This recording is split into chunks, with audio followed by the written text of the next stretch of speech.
नमस्कार।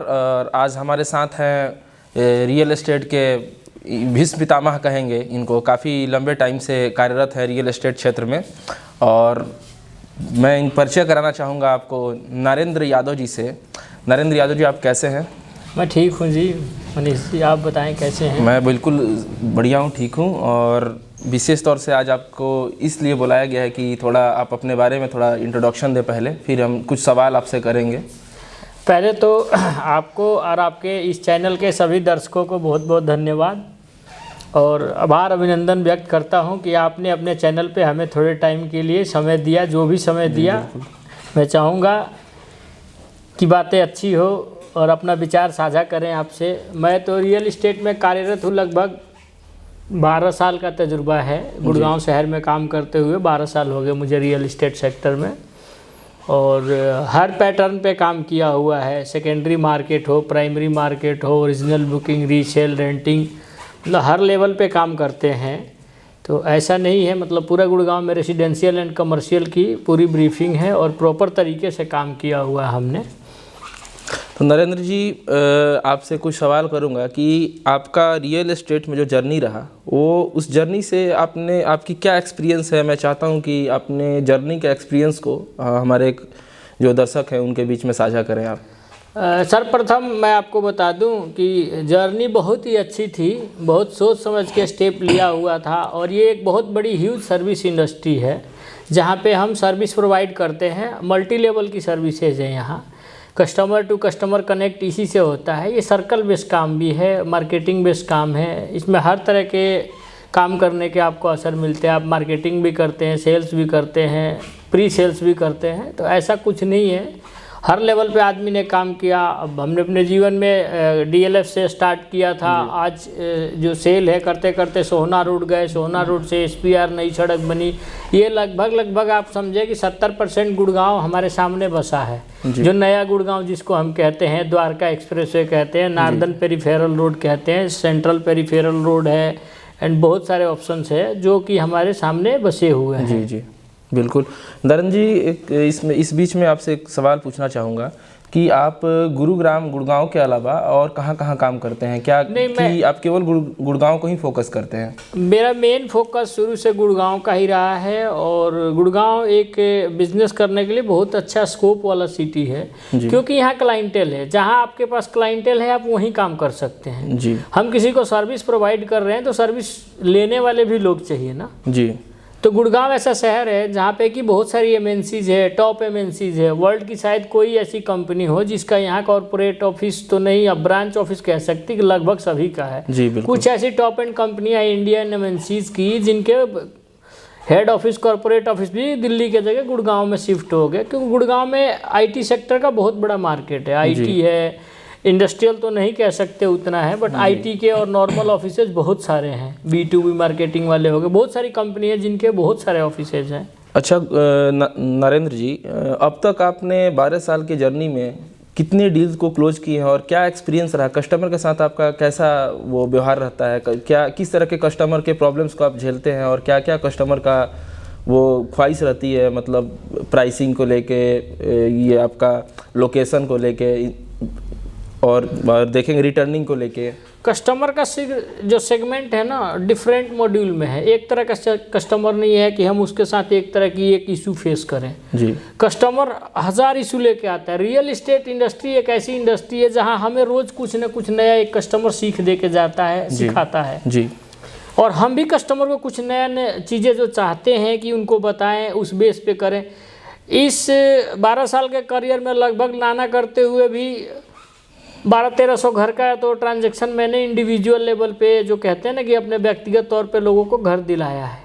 कस्टमर को सही चीज़ आप कहाँ बेचिएगा, किस लेवल पे बेचिएगा, वो आपके ऊपर डिपेंड करता है, क्योंकि मार्केट को पहले हमें पढ़ना पड़ता है जी। हम खुद पे ट्रस्ट लेवल वहाँ क्रिएट करते हैं कि ये बिल्डर ठीक है, ये ब्रांड ठीक है, ये लोकेशन ठीक है, तभी हम किसी को चीज़ रिकमेंड कर सकते हैं।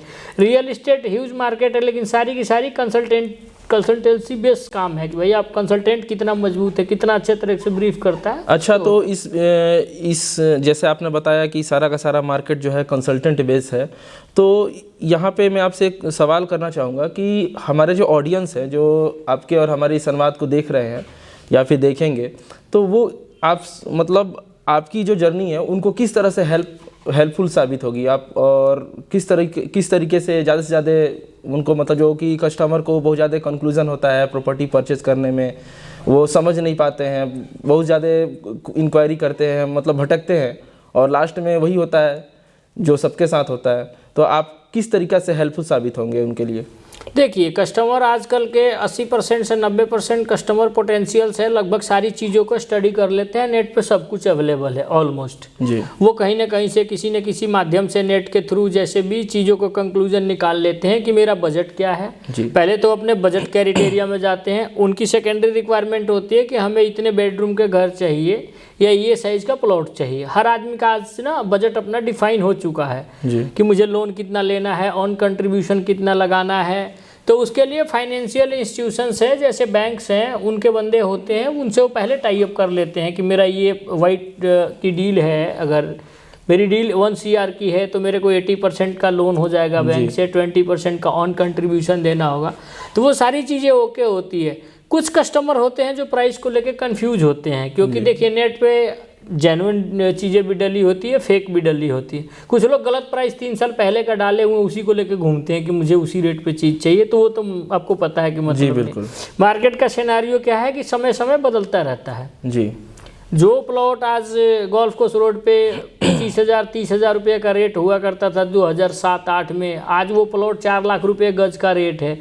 अब जो कस्टमर घूमते रहे वो तो आज घूमते रह गए, जो जब भी जिस वक्त पे ले लिए वो ले लिए। प्रॉपर्टी का एक सिनेरियो सक्सेस है कि जब भी आप कोई प्रॉपर्टी परचेज करने जाते हैं, माइंडसेट एक चीज़ कर लें कि मैं आज जो प्रॉपर्टी ले रहा हूँ ये प्रॉपर्टी कल को महंगी हो जाएगी, तभी आप प्रॉपर्टी ले पाएंगे जी बिल्कुल। और कोई सेलर अगर रीसेल करना चाहता है वो इस सिनेरियो में काम करे कि जो मैं प्रॉपर्टी बेच रहा हूँ थोड़ी सस्ती बेचूंगा तो जल्दी बिक जाएगी, तभी प्रॉपर्टी की डील में कंक्लूजन निकल के आता है। अदरवाइज कन्फ्यूजन ही कन्फ्यूजन रहता है। बिल्कुल बिल्कुल सही। तो मैं जो भी आपके व्यूअर्स हैं उनको ये कह रहा हूँ, कोई भी प्रॉपर्टी लेना हो तो एक बार आपके ये पोर्टल है ofo.com है, इसके थ्रू एक बार आएँ और आके और अपने आप को यहाँ पे रजिस्टर्ड करें आप। फिर उसके लिए बेटर कंसल्टेंसी जो है सर्विसेज प्रोवाइड कराएंगे। जैसे मैं हूँ रियल इस्टेट से रिलेटेड, आपके पास और भी सर्विसेज वाले हैं, कोई हाउसकीपिंग वाले हैं, कोई मैन पावर वाले हैं, तो लॉट्स ऑफ सर्विसेज।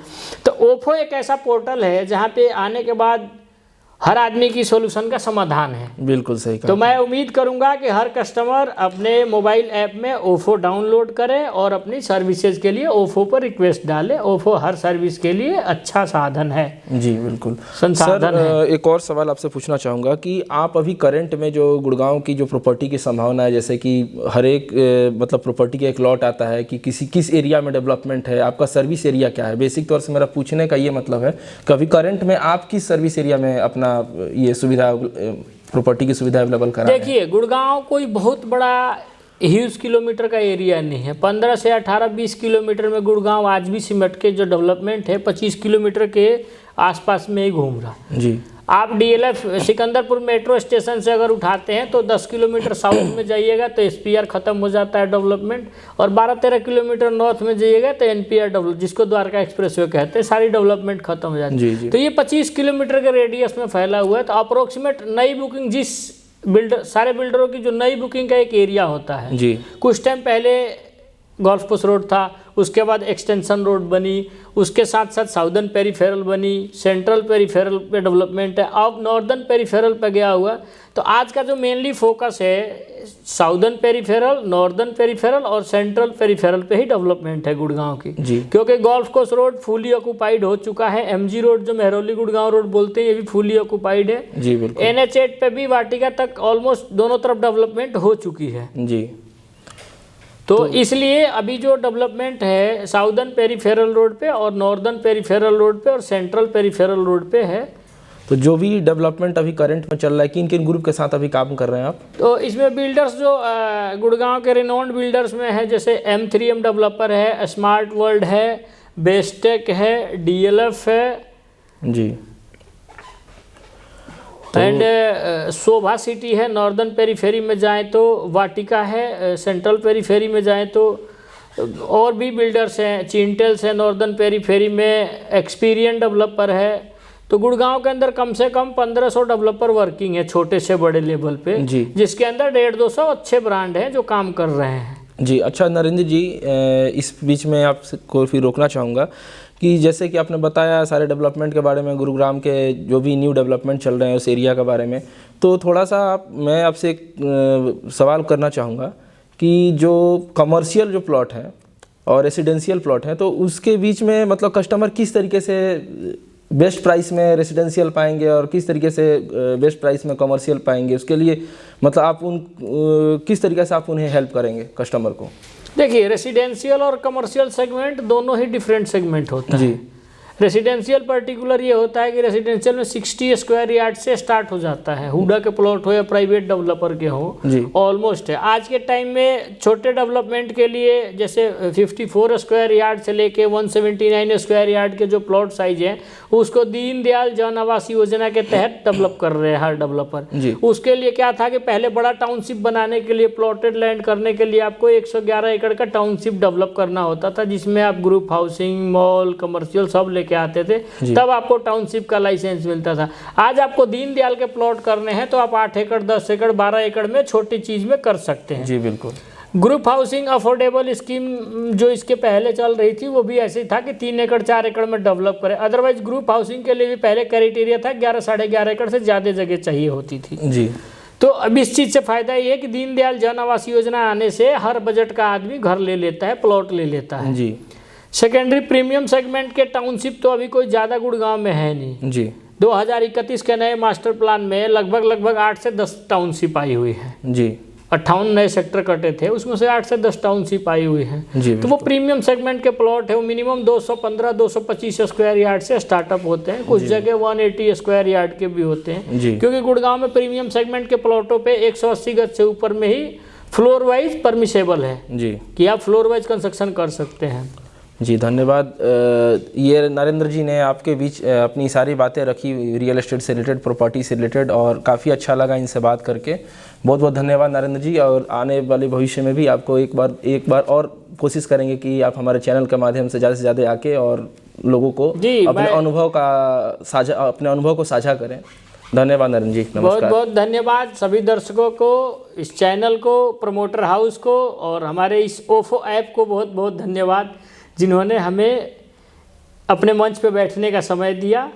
और मैं उम्मीद करता हूं आप सभी ओफो से जुड़े और ओफो पे सर्विसेज जो भी आपको प्रोवाइड हो रही है उसका अतिशीघ्र लाभ उठाएं। कुछ बेनिफिट्स भी मिलते हैं ओफो से जुड़ने पे, डिस्काउंट्स भी मिलते हैं, और कस्टमर के लिए एक्स्ट्रा बेनिफिट यही है कि आपको कुछ अच्छी चीज़ और अच्छे रेट पे मिल जाए। इसके लिए आप ओफो से जुड़े। आप सभी को बहुत बहुत धन्यवाद।